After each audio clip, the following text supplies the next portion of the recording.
Shalom, selamat pagi Bapak Ibu Saudara yang dikasihi Tuhan. Kabar sehat untuk kita semua dan keluarga besar kita.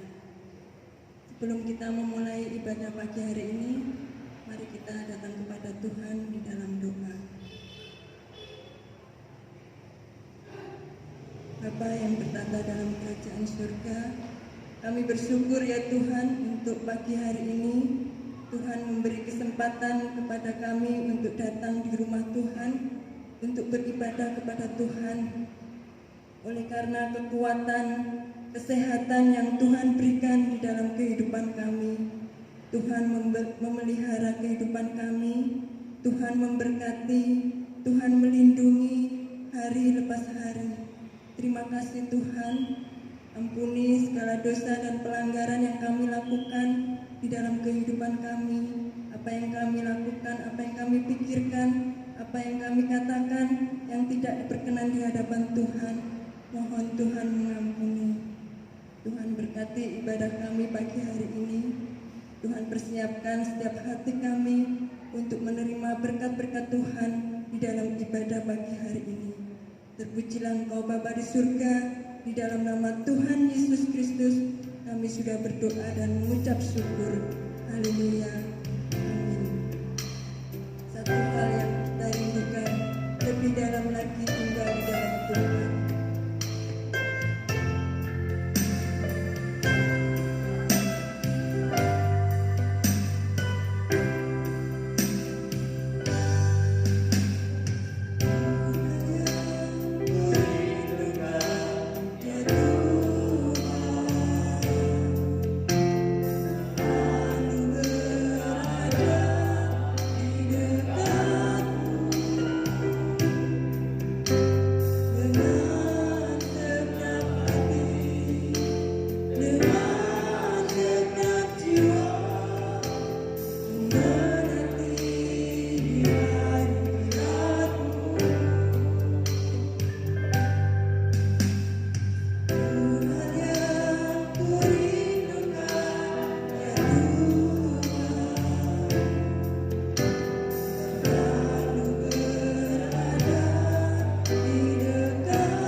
Kami mau lebih lagi melayani Tuhan dengan kesungguhan hati. Kami mau lebih lagi setia kepada Engkau ya Tuhan. Terima kasih Tuhan, Roh Kudus memampukan kami melakukan apa yang Tuhan kehendaki di dalam kehidupan kami. Terpujilah Engkau Bapa. Kami memuji dan membesarkan nama Tuhan, karena Engkau Tuhan yang patut kami tinggikan. Engkau Tuhan yang layak kami sembah di dalam seluruh kehidupan kami. Di dalam nama Tuhan Yesus Kristus. Haleluya. Amin. Bapak Ibu Saudara silakan berdiri, berikan salam senyum kepada Tuhan.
Berkat Tuhan akan tercurah bagi setiap kita yang takut kepada Tuhan.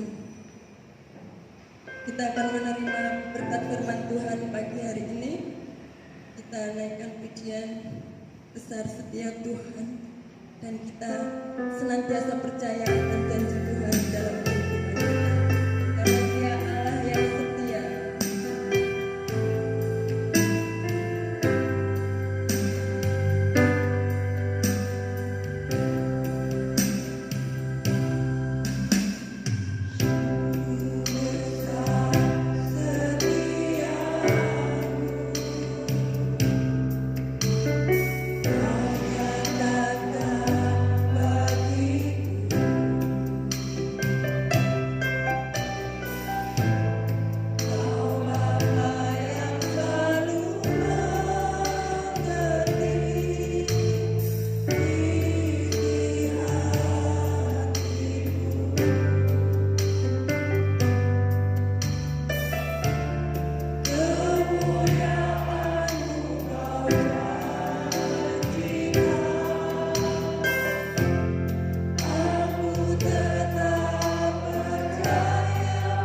Berkati kami dengan firman Tuhan yang akan kami terima.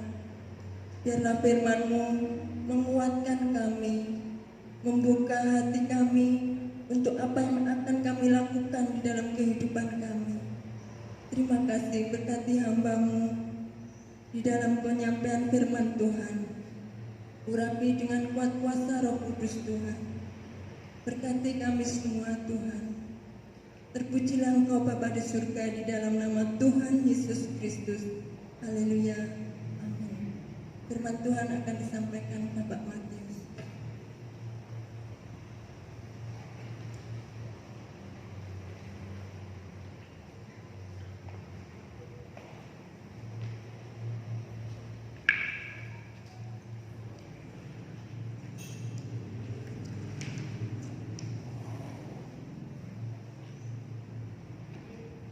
Salam.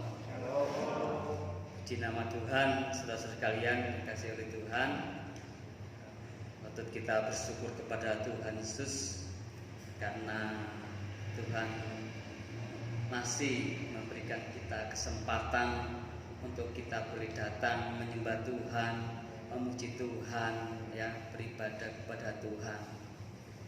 Di nama Tuhan, saudara sekalian, kalaupun kita ada di sini itu karena anugerahnya, ya. Jadi kalau yang dulu masa bulan-bulan yang lalu itu banyak orang, kapan sih dibuka ya ibadahnya? Kapan? Sudah kangen. Nah, kalau saya datang ke rumah-rumah bilangnya gitu, ya. Nah, ini pemerintah sudah memberikan kesempatan, ya, untuk kita beribadah Mari kesempatan itu kita gunakan sebaik mungkin. Mumpung ada kesempatan ini itu kita bebas beribadah, ya kita harus beribadah. Ya. Puji nama Tuhan. Saudara sekalian dikasihi oleh Tuhan, kita akan belajar bersama-sama firman Tuhan yang diambil dari Kisah Para Rasul pasal 9 ayat 1 sampai ayat 19.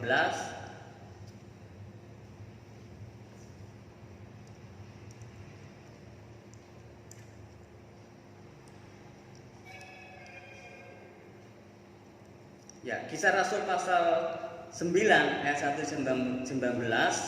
Saya akan baca ayat yang pertama, Bapak Ibu Saudara sekalian, baca yang kedua, kita akan saling bergantian membaca firman Tuhan. Saulus bertobat, sementara itu berkobar-kobar hati Saulus untuk mengancam dan membunuh murid-murid Tuhan yang menghadap imam besar.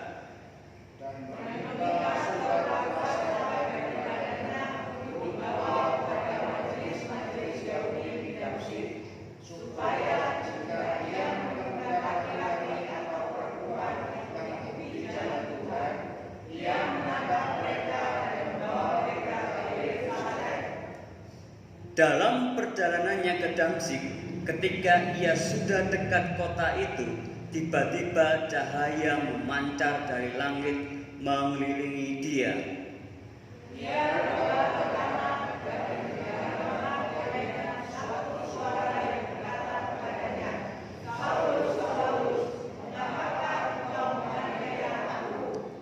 Jawab Saulus, "Siapakah engkau, Tuhan?"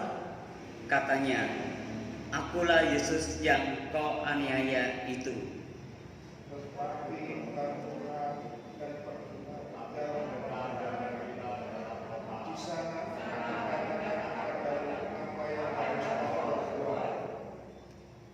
Maka termangu-mangulah teman-temannya seperjalanan karena mereka memang mendengar suara itu, tetapi tidak melihat seorang juga pun.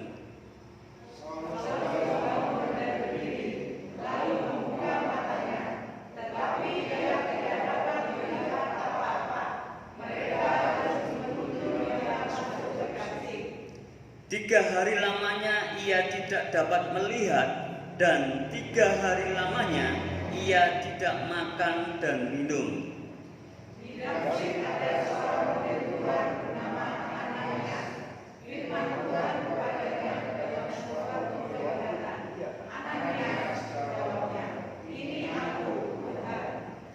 Firman Tuhan, "Mari pergilah ke jalan yang bernama Jalan Lurus, dan carilah di rumah Yudas seorang dari Tarsus yang bernama Saulus. Ia sekarang berdoa.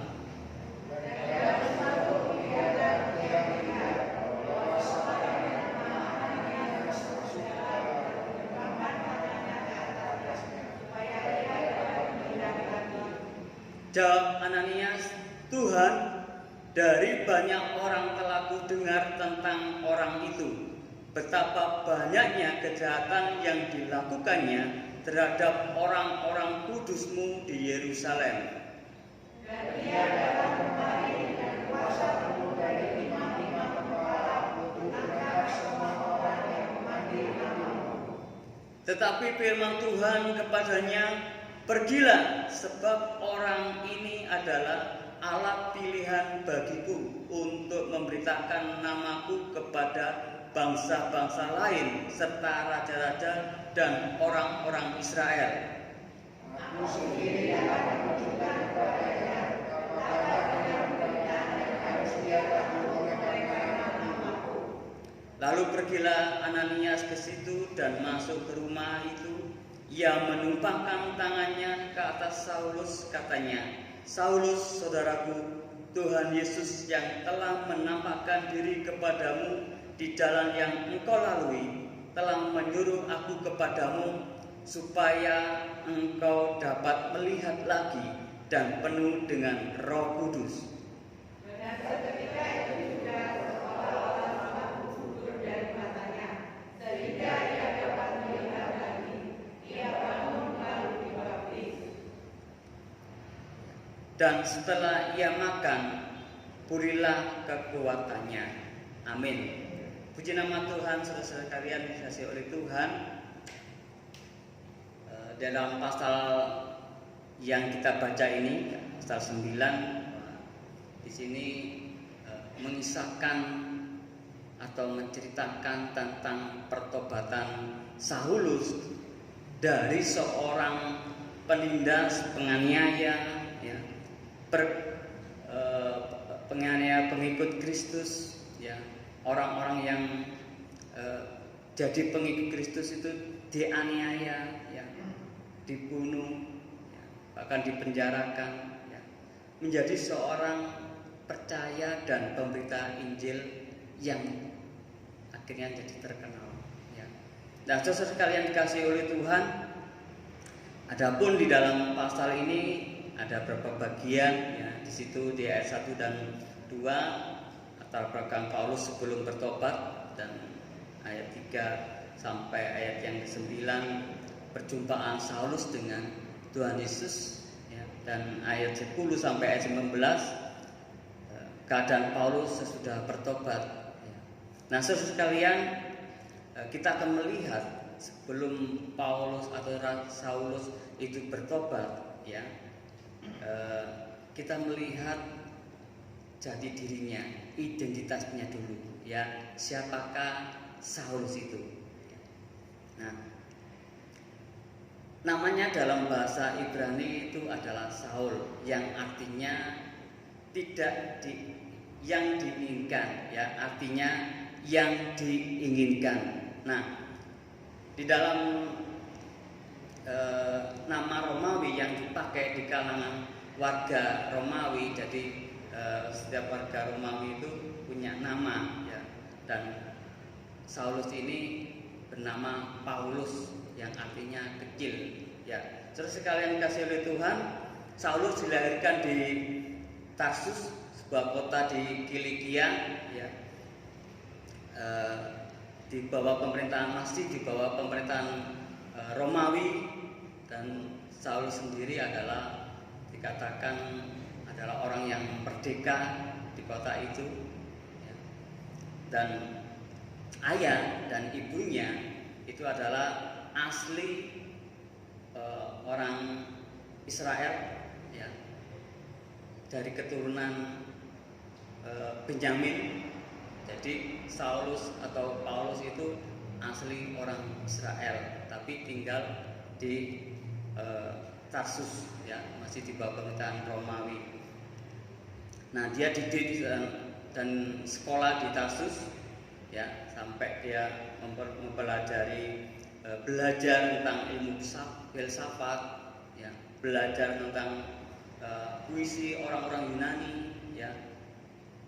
Dan Saulus juga orang yang sangat cerdas sekali, ya, sangat cerdas sekali, sehingga dia dikirim ke Yerusalem untuk belajar, ya, tentang agama, ya, dan dia dibawa didik oleh seorang guru yang terkemuka pada zaman itu yang bernama Gamaliel, ya. Nah, dan saudara sekalian, Paulus juga di dalam Filipi pasal 3 ayat 5 ya, di situ ayat 5 dan 5 di situ dikatakan dia adalah orang Ibrani asli, ya, dan dia menjadi seorang tokoh yang sangat luar biasa sebetulnya, ya, karena dia taat dan dia akan Taurat, ya. Dia pandai, punya kedudukan, tapi apa yang dilakukannya sebelum dia bertobat adalah dia menjadi seorang tokoh yang ditakuti oleh anak Tuhan, ditakuti oleh pengikut Kristus. Nah, saudara sekalian, apa yang dilakukannya? Dia sangat membenci sekali kekristenan, ya. Rupanya dia ingin membela, ya, membela Allah, ya. Membela Allah menurutnya itu, tetapi di hadapan Allah itu tidak benar. Nah, dia mengejar-ngejar, tidak cukup saja di Yerusalem, tapi dia sampai keluar, ya. Sampai dia di ayat 1 dikatakan dia meminta surat dari imam yang besar, ya. Dikatakan sementara itu berkobar-kobar hati Saulus untuk mengancam dan membunuh murid-murid Tuhan. Ia menghadap imam besar dan meminta surat kuasa daripadanya untuk dibawa kepada majelis-majelis Yahudi di Damsyik, supaya jika ia menemukan laki-laki atau perempuan yang mengikuti jalan Tuhan, ia menangkap mereka dan membawa mereka ke Yerusalem. Ini yang dilakukan oleh Saulus. Dia sudah punya kedudukan, dia membawa surat kuasa, ya. Dia bisa menangkap siapapun yang menjadi pengikut Kristus, ya. Karena dia sudah membawa suatu surat kuasa, ya, yang dia bisa leluasa untuk menangkap anak Tuhan, untuk dipenjarakan, ya, bahkan dibunuh, ya. Karena dia saking membencinya, ya. Nah, terus sekalian dikasih oleh Tuhan bahwa Saulus, ya, sebelum dia bertobat, ya, begitu sangat membenci, ya, karena tidak sepaham dengan apa yang dia terima di dalam pendidikannya, di dalam dia belajar. Nah, itu latar belakang Saulus sebelum dia bertobat. Dia menjadi seorang penganiaya. Bahkan kalau kita melihat di pasal 8 ayat 1, dia merestui Stefanus untuk dibunuh. Dia ikut merestui. Itu yang dilakukan oleh Saulus. Nah, latar belakang Saulus ini dia sebelum mengenal Tuhan, tadi sudah saya jelaskan bahwa di dalam hidupnya dia sangat membenci. Nah, tetapi kalau kita melihat di dalam ayat yang ketiga, ketika dia di dalam perjalanannya ke Damsyik, ya, dalam perjalanannya ada satu fenomena yang dia hadapi, yaitu perjumpaannya dengan Kristus secara langsung, ya. Di ayat 3 dikatakan,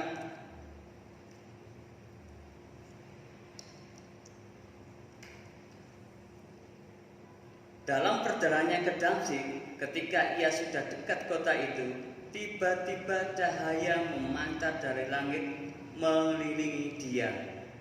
Ia rebah ke tanah dan kedengaran olehnya suatu suara yang berkata kepadanya, Saulus, Saulus, mengapakah engkau menganiaya aku? Ya. Satu hal yang mungkin bagi Saulus tidak pernah dibayangkan, ya, secara langsung, karena dia berpikir kalau dia tadi mengejar-ngejar orang-orang Kristen, pengikut Kristus, ya, bagi dia itu baik, bagi dia itu sudah benar. Tetapi di hadapan Tuhan, apa yang dilakukan Saulus itu tidak benar, ya. Dan ketika berjumpanya dengan Tuhan secara langsung, maka pertama kali Paulus itu dia pertama kali disadarkan, ya, dan diisahkan secara langsung oleh Tuhan. Mungkin banyak Paulus belum menerima kesempatan untuk menerima Injil, ya, berita tentang Yesus. Mungkin orang-orang takut, menjadi takut karena sudah kedengaran di mana-mana akan kekejaman Saulus yang dilakukan untuk anak Tuhan. Ya. Tetapi Tuhan sendiri yang bertindak.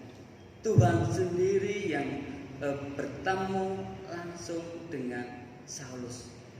Dan Saulus disadarkan, diucapkan oleh Tuhan, ya, dengan satu pertanyaan, Saulus, Saulus, ya, mengapa engkau menganiaya aku? Ya. Mungkin bagi Saulus dia tidak berpikir kapan, ya, tetapi firman Tuhan menjelaskan bahwa pertanyaan ini, mengapa engkau menganiaya aku? Ya. Jawab Saulus, siapakah engkau Tuhan? Katanya, akulah Yesus yang kau aniaya itu. Nah, terus sekalian, ini suatu pertanyaan yang menusuk langsung, ya, dalam hati pada Saulus, bahwa selama ini bahwa apa yang dilakukannya, dia mengejar-ngejar orang Kristen, ya, pengikut Kristus, ya, mengejar-ngejar Tuhan, itu telah salah, dan itu berarti dia menganiaya Yesus. Ini membuktikan bahwa Yesus itu bangkit, benar-benar bangkit dan hidup, ya. Karena dia langsung bertemu dengan Saulus. Ini sungguh membuktikan bahwa Yesus itu adalah Allah. Sesekali dikasih oleh Tuhan bahwa ini perjumpaan yang sangat luar biasa yang dia alami, langsung berjumpa dengan Tuhan dan menyadarkan Paulus apa yang dilakukan selama ini itu adalah salah. Dia telah menganiaya Yesus. Dia mungkin tidak berpikir kapan, ya, tapi Tuhan menyadarkan dia, ya, kalau dia telah menganiaya, memenjarakan, membunuh, berarti dia juga telah menganiaya Tuhan Yesus. Saudara sekalian dikasih oleh Tuhan, perjumpaan dengan Yesus, ya, adalah sama ketika kita baru percaya kepada Tuhan. Saudara, ketika kita mungkin yang dulunya belum mengenal Tuhan, latar belakang kita mungkin bukan orang Kristen, ya, atau kita mungkin hanya KTP saja, tetapi ketika ada satu perjumpaan dengan Tuhan Yesus, maka ada suatu perubahan di dalam kehidupan kita, ya. Ada suatu hal yang menusuk hati kita untuk kita bertekuk lutut di hadapan Tuhan, dan kita juga disadarkan dan keadaan kita berubah. Itu yang dialami oleh Paulus, ya. Ketika dia berjumpa dengan Tuhan Yesus, dia berbicara dengan Tuhan Yesus, ya, ada satu perubahan di dalam kehidupannya, ya, yang nanti kita lihat apa sih itu perubahan yang dialami oleh Paulus. Perjumpaannya dengan Tuhan membawa Paulus percaya kepada Tuhan, ya. Walaupun ada satu proses yang dialami oleh Saulus. Saulus mengalami suatu kebutaan. Bahkan di dalam firman Tuhan dikatakan 3 hari 3 malam ia tidak makan, tidak minum. Dan di dalam ayat selanjutnya dikatakan ada satu perubahan yang dialami Saulus, yaitu dia berdoa, ya. Ketika Tuhan mengatakan kepada Ananias, ya, bahwa Saulus sedang berdoa. Ketika Tuhan menyuruh Ananias. Nah, saudara sekalian, perjumpaan dengan Tuhan Yesus itu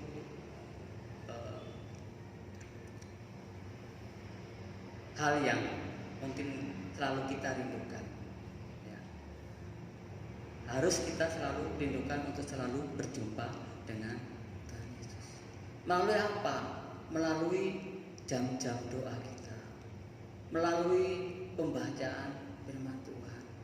Karena disitulah kita dapat berjumpa dengan Tuhan. Ya. Ada satu perubahan yang kita alami. Kita akan tidak sama hari ini dengan besok. Ya. Ada satu perubahan di dalam kehidupan kita ketika kita selalu berjumpa dengan Tuhan melalui doa-doa, melalui pembacaan firman Tuhan. Ya, saudara sekalian dikasih oleh Tuhan, bahwa perjumpaan dengan Tuhan Yesus ya selalu akhirnya membawa satu perubahan di dalam kehidupannya. Nah, perubahan apa yang dia alaminya? Yaitu dia percaya kepada Tuhan. Nah, di ayat 10 sampai ayat 15 di situ yang ketiga adalah bahwa Tuhan Yesus melalui penglihatan ya kepada Ananias ya, dia berkata dan dia mengatakan untuk dia menemui Saul atau Saulus ya, untuk mendoakannya, untuk menopang tangannya ya. Bagi Ananias adalah suatu mungkin hal yang mustahil ya. Dia bertanya-tanya kepada Tuhan, Tuhan, banyak ku dengar tentang Saul ini dari orang banyak ya, akan tindakannya, akan kelakuannya. Loh, sekarang saya disuruh untuk pergi kepada Saulus, untuk menopangkan tangan ya, untuk berdoa, untuk mendoakan. Tetapi Tuhan memberikan suatu kepastian ya. Tuhan memberikan suatu kepastian jawaban kepada Ananias, dikatakan ayat 15, tetapi firman Tuhan kepadanya, pergilah, sebab orang ini adalah alat pilihan bagiku untuk memberitakan namaku kepada bangsa-bangsa lain serta raja-raja dan orang-orang Israel. Saudara sekalian, dan selanjutnya Ananias pergi ya, mencari Saulus ke rumah Yudas, orang Tarsus ya, dan dia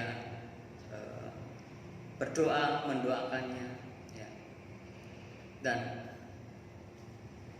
akhirnya pulih kembali keadaan Saulus ya, yang tadi sempat buta, dia akhirnya bisa melihat lagi.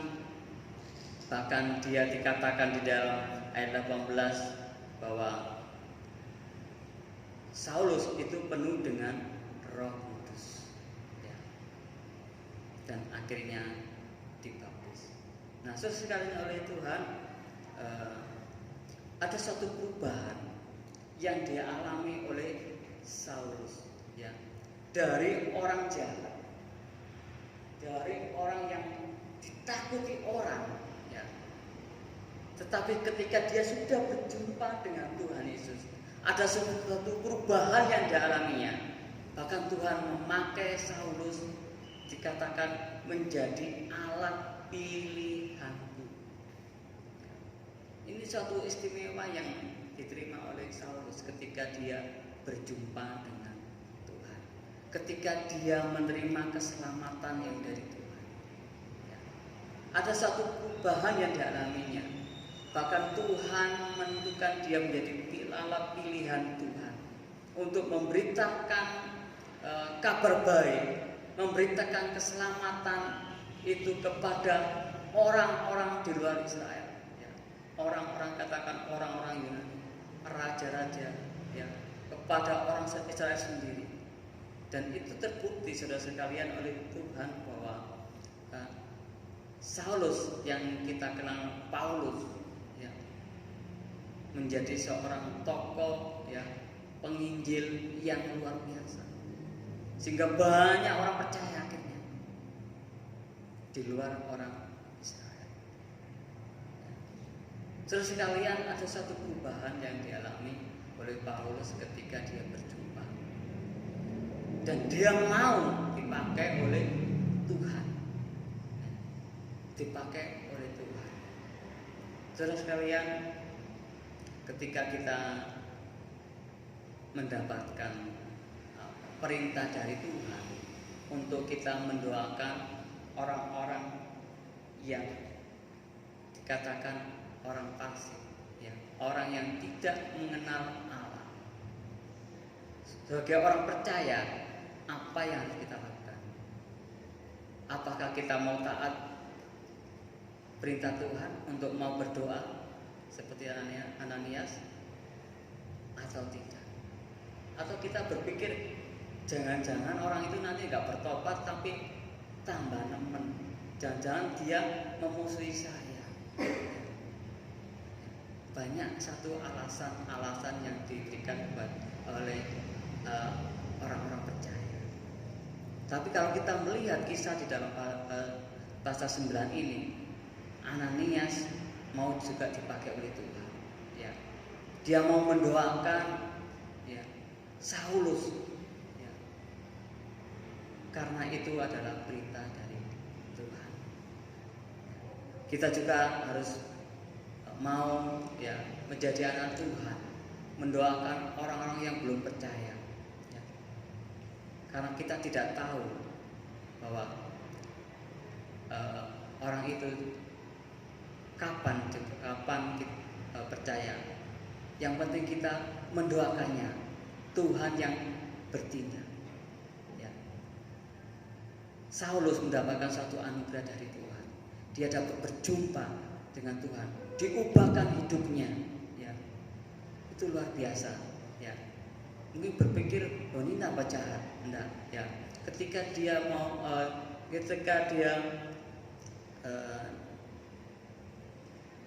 berjumpa dengan Tuhan, dia menjadi orang yang menjadi alat pilihan Tuhan, ya, dipakai oleh Tuhan. Ya. Dan saudara sekalian, mari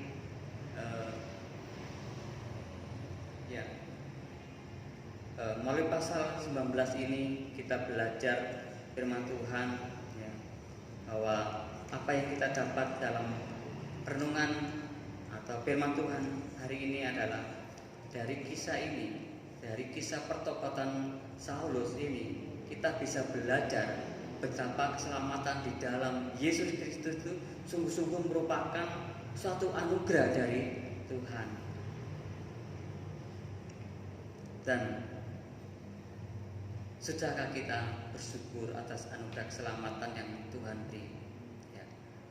Sudahkah kita mengucap syukur kepada Tuhan keselamatan yang sudah kita terima? Ataukah kita masih belum? Ataukah kita masih meragukan keselamatan yang Tuhan sudah berikan? Ya. Maka dari itu, mari melalui pasal ini kita belajar mengucap syukur kepada Tuhan tentang keselamatan yang Tuhan berikan kepada kita.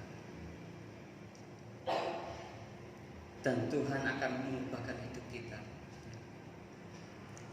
Yang terakhir, maukah kita taat pada pimpinan Tuhan Yesus Kristus? Kalau Tuhan menyuruh kepada kita untuk mendoakan, ya, mungkin kita dirasa orang itu tidak layak. Tapi kalau Tuhan sudah menyuruh, mari kita lakukan untuk mendoakannya.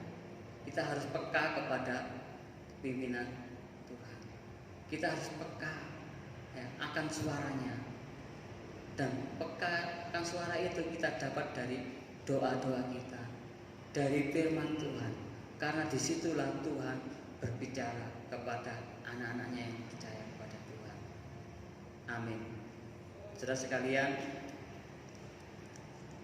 inilah firman Tuhan yang sudah saya saya bisa bagikan, dan kita akan berdoa dan mengakhiri ibadah hari ini. Mari kita bangkit berdiri, kita akan menyanyikan pujian.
Dan kami mohon kepada Engkau, ya Allah Roh Kudus, untuk menolong kami, untuk kami boleh mengerti apa yang kami dengar firman-Mu pada hari ini.